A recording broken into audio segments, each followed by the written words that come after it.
The instability in Egypt comes at a time when the region is already in the throes of shifts. But contrary to popular fears, the region is not necessarily headed towards an Iranian-led radicalization. Instead, a new and still emerging complex situation is something that the United States and the region and the rest of the world will have to deal with.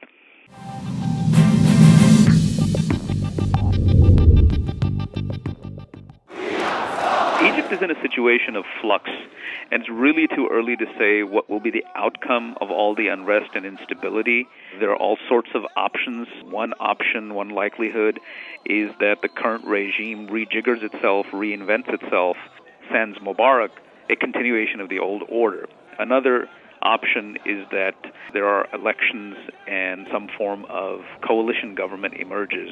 And that's where it gets tricky, because the Muslim Brotherhood, the country's largest and oldest Islamist movement, is the single largest organized political force. And so in any such scenario, the Muslim Brotherhood is expected to play a large part. And that raises a whole lot of fears in the region and around the world of what will be the outlook, the policy outlook of Cairo in that situation. So it's not really clear as to where we're going right now. But the big question is, what happens to the region? We have an assertive Iran, given the rise of a Shiite government in Iraq. Turkey is rising. There are all sorts of concerns about whether Turkey is headed towards alignment with the Islamic world as opposed to the West.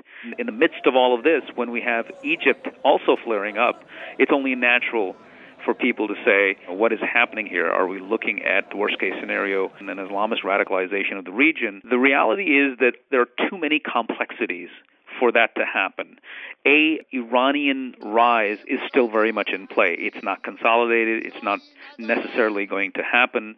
There is the entire U.S.-Iranian struggle that's taking place. And number two, Turkey is a rising power, and Turkey checks the power of Iran. Now, if you throw Egypt into that mix, it's not necessarily that Egypt will align with Iran or Egypt will lead a new radical wave. There is the huge difference between Shiite Iran and Sunni Egypt, and all of this assumes that Egypt will at some point become a radical regime, a radical state. And by that, what we mean is that a state that is at least not aligned with U.S. foreign policy in the region and not necessarily at peace with Israel. We're not saying that Egypt is about to tear up the peace treaty that it signed with Israel in 1978, but what we're really looking at is Egypt asserting itself both vis-a-vis the United States and Israel. And that does change a whole lot of dynamics. But that is very different from saying that there is some sort of a regional trend, monolithic trend in the region that the United States and the rest of the international community has to worry about.